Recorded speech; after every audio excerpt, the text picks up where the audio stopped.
thinking, because they're like people. I guess you just kind of stomp on them and they die anyway, so it doesn't really matter. I'm sitting here thinking, of course they're mushrooms. They're from the Mushroom Kingdom. There's literally other mushroom people. Toads. The heck? Why not even think of that? I still want to sit alone in a room with one of these flowers though, because it'll probably try and kill me. Speaking of the flowers, another really weird thing happened with the flowers in one of the levels where all of them except one were trapped in crystals.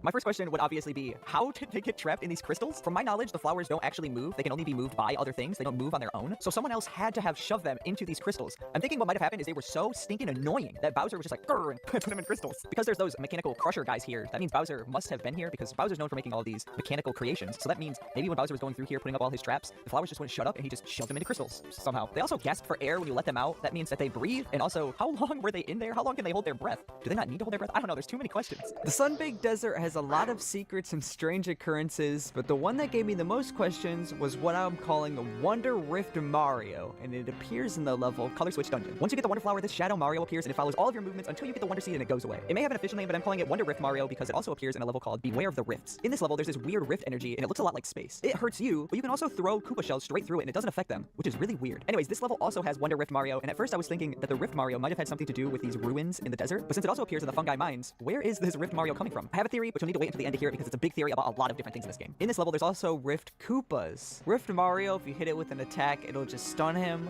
but the Rift Koopas, you can just straight up kill. Once you get the Wonder Seed in this level, Rift Mario just disappears and he's never seen again. A lot of the Wonder effects in this game are just wacky. I wonder why the Rift Mario really is out to kill us. I also noticed that there's a snail enemy type in the game, and the Rift seems to be acting like the snail going around this one specific block. Maybe it's just mimicking different things from the Flower Kingdom. Maybe the Rift Mario doesn't want to kill us, but since it's mimicking what we do, it just happens to run into us. I don't know, because it does actually kind of attack you. Rift Mario does have a big resemblance to Cosmic Mario from Super Mario Galaxy, which is a character that would appear and you would have to beat in races, but there's more of a resemblance to the Cosmic clones in Mario Galaxy 2, which will follow your every movement and damage you if you run into them. These Cosmic clones are also in Super Mario 3D Land, and there's even giant versions of them in that game, and they function the same as the Rift Mario and the Cosmic clones. This Mario is really cool. I'm just hoping it's a character that Nintendo doesn't just forget about. Speaking of space, there's this level in Shining Falls that is really strange to me. It features sugar stars, an enemy type that is seemingly only made for this level, and the entire stage is space themed. They move in a weird pattern, and when you defeat them, they kind of just go away for a little bit and then regenerate. And when you get the Wonder Flower, there's a star shower, and you pretty much just run through the level, and it's pretty easy. Not very strange, right? They're seemingly based on the Japanese sugar star candy, which is also what Star Bits from Mario Galaxy were based off of. I just find it so weird that these guys are really only in this level, and the entire area isn't even space themed at all, but there's just random space level, and these guys are in it. You're also running through a star shower on clouds, which implies maybe you're like really high up in the air, you're almost in space. I guess that kind of makes sense because you are near the top of the map when you go to the stage. There is actually a level higher that you can go, and there's this weird glowy yellow thing in the middle, and when I try and think about that, it just adds so many more questions.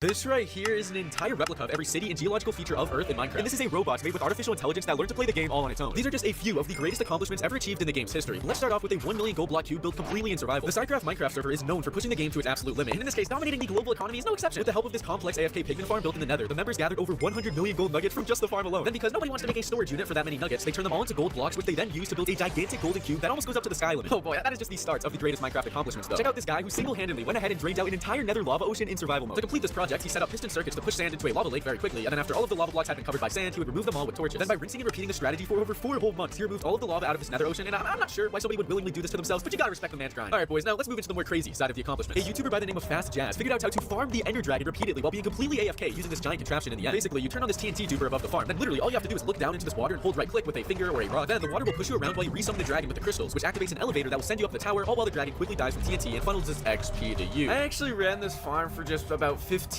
minutes, and I went from 0 to 43 levels, meaning you can go outside while getting those Minecraft gains. Psych! Boy, I was playing on my phone, the grind don't stop. Minecraft players didn't stop automating the game there though. YouTuber Taco Technisha created an automated baritone robot that can speedrun and beat Minecraft in its entirety. Baritone is a hacking tool that is usually designed to do simple tasks for you like getting diamonds while you sit back and watch. But the problem with most baritone bots is that they're stupid. If you were to say get iron right when you spawn, it would go straight to mining the iron with this dirt instead of getting a stone pickaxe first. But this Alberto Einstein of Minecraft coded every single step to beating the game into this one baritone bot, as well as PvP skills to where it was able to kill the Ender Dragon in just 3 hours, which has never been done before in the game's history. That's not the first time a crazy accomplishment was made with robots though. On the survival Minecraft server 2v2t, where there are 0 rules and you can do whatever you want, players will often assert dominance on each other's teams by building giant obsidian structures in the sky shaped as their team logo. One of these groups, known as the Spawn Masons, programmed 61 different baritone bots to simply use obsidian to build a giant replica of their logo, which consisted of 28 million obsidian. That means if you strung out every single block placed from spawn in one direction, you would literally almost hit Minecraft's border. And it was all built in 1 week. But sometimes players would still rather stick to the basics and push themselves to their limits instead of using robots, which makes some of these accomplishments even more impressive. Kurt J. Mack is an official Guinness World Record holder for the longest walking journey ever done in Minecraft. He started a beta version survival world in 2011, over 10 years ago, with a mission to to walk 12 million blocks to the end of Minecraft's map, the Farlands. So far, after an entire decade, he's traveled only about 5 out of the 12 million blocks and is projected to finally reach the Farlands sometime in 2030. Now, you might have thought that Ender Dragon farm from earlier was insane, but just take a look at this Mach Speed Guardian farm. This is what YouTuber Nembomb calls the Guardian Mosh Pit, which I mean, just look how much Guardians this farm produces per second, and you can see why it's called that. It's actually really interesting how this thing works. Basically, if you remove the blocks from an ocean monument and kill the Guardians, they will all respawn instantly as long as there's water. This feature can be manipulated by replacing every single spawn point for the Guardians with nether portals, which will basically trap them and instantly teleport them into the nether to be killed. This will create an infinite loop of Guardians, which causes this constant blob of fish to be produced. And despite how goofy this thing looks, it's actually the best way to get XP in the entire game. So all of these accomplishments have taken place in the game, but well, this next guy ended up lighting his house on fire while streaming Minecraft. I mean, it isn't really an accomplishment, but it's probably a world first, so I think it deserves to be in here.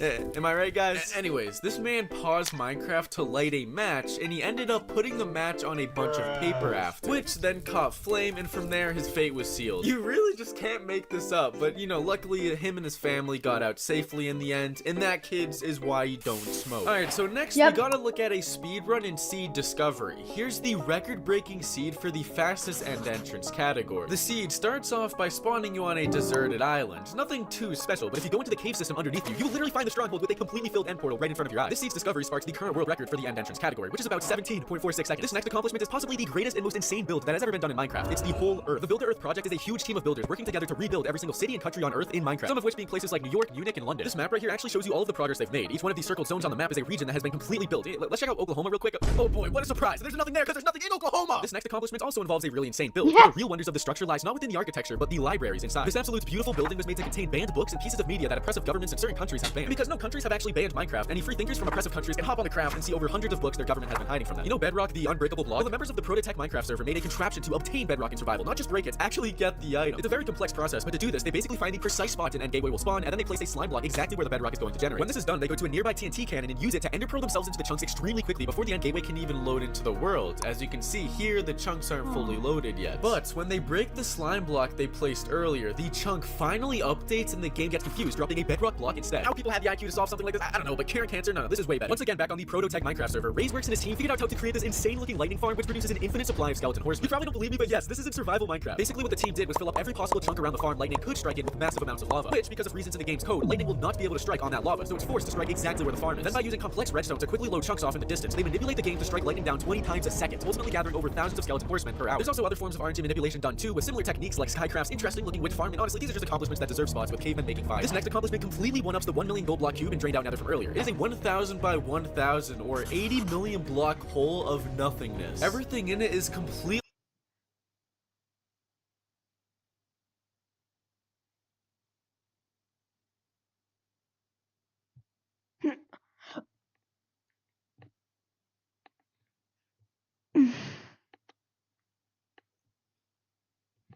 Hello, pack to the 31st today and trying to change. Where was that? Not where that was. Monochrome logo on. Changes the Mojang Studios loading screen background color to black. Well, it's on, right? Video was recorded. It was right before. This version. Monochrome logo. Okay, let me just turn that to off, I guess. I mean, on. All right, leave it.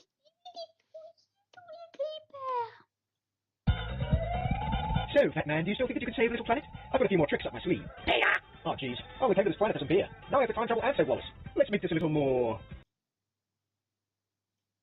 Hi everyone, my name's Matt, and today we're going to build and set up a sub $100 dedicated game server for Minecraft. This system will also allow you to host servers for games like Palworld, Valheim, Terraria, and many, many more. In the long run, this can save you a ton of money compared to renting a server like many people do. Plus, setting it up is surprisingly easy thanks to a few key pieces of software that we'll be installing to configure and manage our game servers. Now, you could buy individual parts and build a custom server, but at this budget, I think the best approach is to buy an old pre-built system and upgrade it to fit our needs. After looking at a bunch of options, I settled on this HP EliteDesk 705G4, which I picked up for $55, and you can currently grab it from the same seller for about $60. I went for this one in particular because it had a 4-core, 8-thread Ryzen CPU that's decently powerful and relatively power efficient. It also came with 8 GB of RAM. And Lisa Shang. Version Kiana marks the 5th anniversary. No. Minecraft is a very large game with very many files, but how many of them can you delete before the game stops working? It's not as simple as just pressing the delete button. Sorry, I got carried away. Mojang has put tons of hoops in place to make it as difficult as possible for someone to break their game. But let's see if they can stop me. The first issue is that no matter how many files you delete, Minecraft will automatically reinstall them the second you open it. This meant that the first thing I needed to do was find a way to stop Minecraft from repairing itself. Stop it. So I decided to run Minecraft through as many third-party launchers as I could find in hopes that one of them would have the ability to skip this step. Nope. I was starting to think it'd be impossible to delete any files from Minecraft without modding it, but then it hit me. The way that Minecraft repairs itself is by looking for missing files and then downloading anything that's not there from the internet. So, I unplugged it. Hooray! if Minecraft can't connect to the internet, then we can start the game in offline mode bypassing all of the missing file checks. But this doesn't mean we can just start deleting any file we want, because some of the files are required just to get the game to open, which meant I would need to manually go through the 5 folders and 6,814 class files to see what could be deleted and what couldn't. The first thing I wanted to completely remove from Minecraft was all of the text. Why? Because it's the first thing I saw. I found 3 folders in the assets folder called text, font, and lang. Lang was actually one of the first things I found that you couldn't delete without the game crashing, but luckily it didn't matter because deleting text and font completely broke the text system anyways. What is this? Let's play. Yes, my favorite world. Let's build our house out of... Wait, how do I set it to daytime? Game rule, do daylight cycle, false, time set noon. There we go, look at that. But just deleting the text wasn't enough. I wanted to delete as many files as possible. And what better way to do that than to delete every single texture in the game? I started with the entity textures. I'm a new type of Alex model, I guess. Some beautiful ponies. This queen's got little shoes on. Then I deleted the item textures. Wait, this actually looks kind of cool. I have no idea what's in my inventory. Very nice. Then I deleted the GUI textures. Oh my, I think this is an improvement. Wow, yep, okay. Here, let me try and, what menu is this? And this brought us to the second thing I wasn't able to delete, the color map folder. Now this is strange because there's only 2 things in the color map folder, the grass color and the foliage color, but why couldn't I delete it? Well, first let me say that I have a new house and I need to buy some furniture because it's empty. So, we figured out that we cannot delete the color map folder no matter what we do. And sure, we can't delete the images, but why not just erase everything inside of them? So I extracted the files, put them into Photoshop, completely erased them out, and put them back into the jar file. And since the file still technically existed, even though the textures were blank, Minecraft thought it was fine. And with the color map issue fixed, it was time to move on to the next folder in the textures. Every single block texture in the game. What? Why is there one like over... What is happening? Ooh, underwater is pretty interesting. Wait, look at the enchantment glint. I have tiny missing textures inside the missing texture. Big fan of this creative menu. Oh, what an interesting thing I've done. Missing, what an interesting missing thing I've done. textures. I think it's broken. You can delete every single texture in Minecraft except for those 2 specific color map files, even though they can be erased. Now all this was hilarious, but there was still one thing on my mind. How did the main menu still have a panorama if we deleted all of the textures? And that's when I found the .minecraft assets folder. This folder is full of tons of very important files Minecraft uses all the time. Swoosh! Not only did that file contain all of the panorama files I was looking for, but it's also what made Minecraft run sound. Yeah, Minecraft will no longer have sound for the rest of the video. Now at this point you may be thinking, there's not much left you can really delete. That's pretty much most of the game right there, right? Not exactly. We can delete most of these net and com folders and the entirety of the meta info folder, but that brings us to this data folder. The data folder is full of tons of crucial Minecraft info, such as the data for every structure in the game. Without this folder, we would no longer be able to make worlds in Minecraft. Oh well. So now with all the core folders gone through, we only have one thing left to look at, and arguably the most difficult part of this whole video. The 6,814 class files. Oh, this is gonna take so long, isn't it? Well, first of all, what are they? Each of these class files is a crucial part of Minecraft's source code, which means that theoretically it should be impossible to delete these without the game crashing. I mean, we're literally deleting pieces of the code, right? Well, Minecraft isn't exactly known for being coded well. You also might have noticed that all of these files are just named with random letters. Why? Well, that's because they've been obfuscated. Obfuscated code means that Mojang made the code as hard to read as possible just to help fight people that try to get the game illegally. Or at least that's my best guess. I mean, I don't know. So to speed things up, I de-obfuscated the code, I decompiled the code, and I read through the code to see what could be deleted and what couldn't. And I started to use a lot of WinRAR, so I had an idea. How much is WinRAR? We go buy WinRAR. Has anyone ever done this before? $30? It'd be funny. Am I down to spend $30 for a joke? There we go. You are now speaking to a proud owner of WinRAR Premium. Or probably the only owner, if I'm gonna be honest. First of all, there were a surprising amount of things you could delete that would only cause very specific crashes in very specific scenarios, but there was one file that stood out in particular, qw.class. Now, this may seem like a completely random file in the mix of 6,814 class files, but this completely random file is what's responsible for connecting the player to a world. Without this specific file, you wouldn't be able to join any single world in the game, not multiplayer, nor even single player. And for whatever reason, you don't need this file to open Minecraft. So I launched the game, waited through the loading screen, which by the way is much faster now, and made it to the main menu. Or should I say the only menu, because if you try to go any further than this menu, the game will end. Welcome to the official minimal version of Minecraft you're allowed to play, the main menu. Make sure you subscribe to see when I upload new videos, and if you don't know what to watch next, Okay. So I played the Mario 64 hack, RHDC.ppt, where you play as a retired product manager who dreams that they are back in an office setting. Hey, wake up, sweetie. The point of the game is to successfully watch an entire presentation. Misinformation is unfortunately common whenever people talk about speedrunning. Myths such as glitches are cheating, Haspot is a machine learning AI, and speedrun being 2 words instead of 1. However, one particular speedrunning myth stands above the rest in terms of how widespread it is, how widely accepted it is among the casual audience, and how much it continues to annoy speedrunners and tassers alike. Because it probably didn't even happen.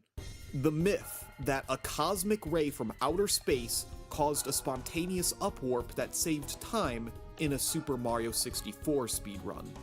Now, you've probably heard about this incident either from a YouTube video or even a meme posted on social media, but in case you have no idea what I'm talking about, boy do I have the story for you. And if you end up enjoying this video, don't forget to subscribe if you like speedrunning content. Thank you.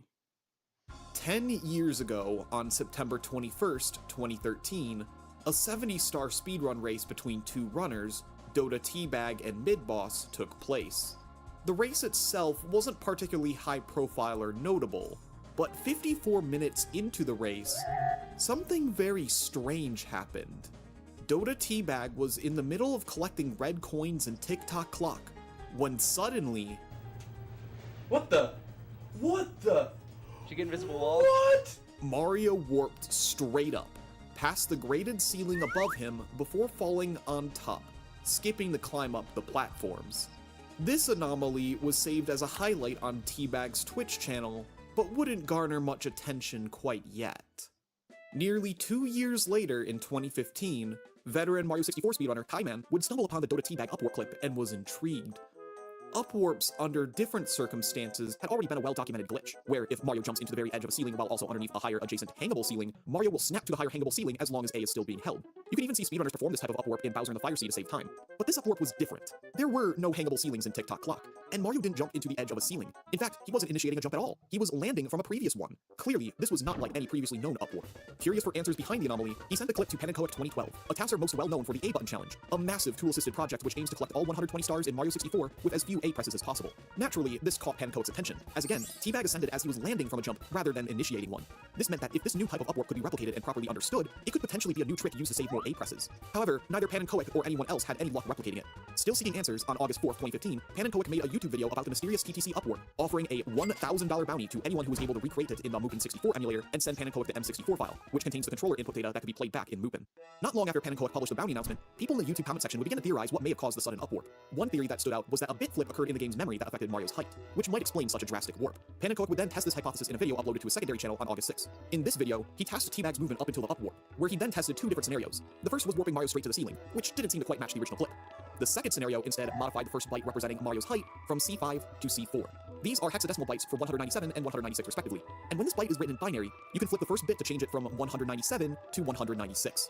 When Penencoic flipped this bit from 1 to 0, it resulted in an upwarp that was visually similar to the Dota Teabag clip. Although the comparison between the bit flip and the original clip was not a one-to-one match visually, this would become the leading hypothesis for the TTC upwarp for the time being. The question was, if there was a bit flip, what caused it, and could it be replicated? The mysterious circumstances surrounding the upwarp led YouTube commenters to hypothesize some interesting theories, like, I don't know, cosmic rays? Yeah, this is where it all came from. The theory goes that when cosmic rays reaches the Earth's atmosphere and they break apart into smaller ionized particles, the radiation of the particle has the capability to flip a bit in a computer's memory, which may result in a glitch known as a single event upset. This theory is out there to say the least. It's very rare that a bit flip from an ionized particle would affect something like a computer or a Nintendo 64 in a visually observable manner, especially with something like a sudden upwarp that sticks out like a sore thumb. There have been single event upsets in history where the cosmic ray theory is plausible given the circumstances, but in the case of the TTC upwarp, it's a bit of a leap in logic to assume that over a potential answer found in-game or even a hardware malfunction. Penencoic himself noted how outlandish he found the theory. Regardless, no one was able to recreate the exact upwarp. Even as the $1,000 bounty garnered more outside attention, the cause behind it remained a mystery.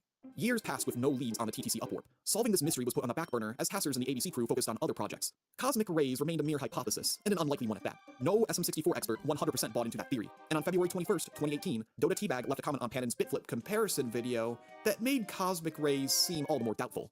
For what it's worth, I often had to tilt my cartridge weird ways in order to get the game to start. It seemed that I had it all the way pressed down sometimes, it wouldn't start, but if I pulled up on one side ever so slightly, it would start just fine. So, if you think that's a possible factor, it's worth considering that fact.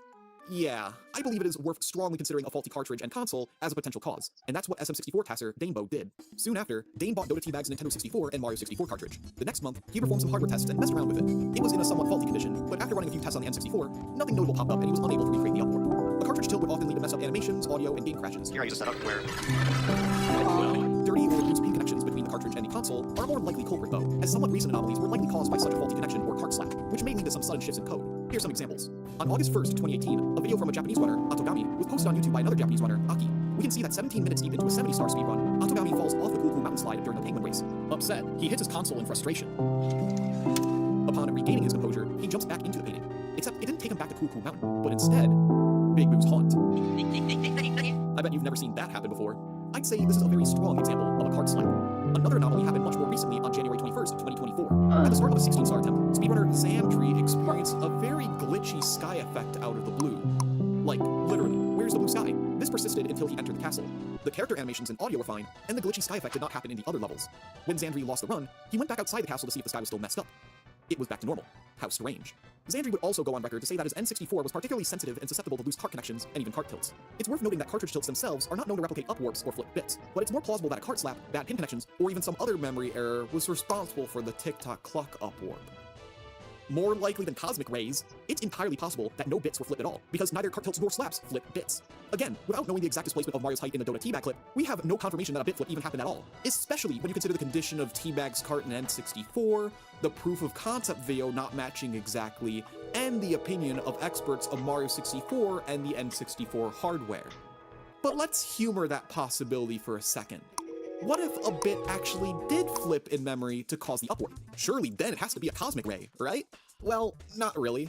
In fact, another phenomenon occurred in Tick Tock Clock again. In May 2020, speedrunner Dupdome was practicing Tick Tock Clock, specifically the 100 coin star, when suddenly, one of the moving bars from above teleported downwards from where it's supposed to be. Not only that, but throughout the VOD, even during an actual speedrun attempt, there would be some reoccurring graphical glitches with Mario's shadow in Tick Tock Clock. After Dupdome uploaded the clip and streamed VOD to YouTube, SM64 expert Quate began to investigate, and wrote up a Google Doc trying to make sense of everything. The SM64 tasking community investigated Dupdome's footage, and managed to recreate the moving bar warp by flipping one specific bit. They even did the same for one of the weird one-frame extended shadow glitches, showing that bit flips were a likely cause for some of the weird glitches on Dupdome's N64. But don't get it twisted, this does not mean that it was a single event upset caused by cosmic rays, especially if multiple bits may have been flipping. In fact, this was not the only recorded time Dupdome saw that same moving bar downwarp for no apparent reason. It happened again.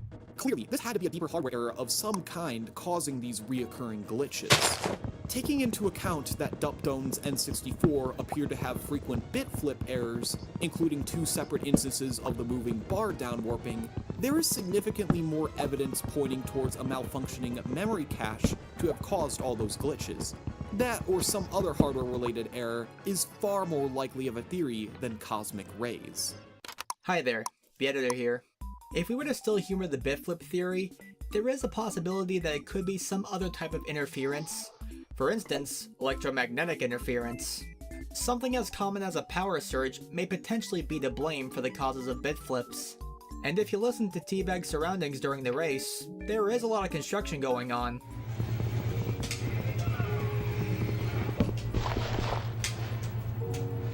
What the? If it was that, perhaps someone could do something to recreate it. Though I will admit, even when trying to use a high-powered food processor next to the N64 to get something to happen, nothing did.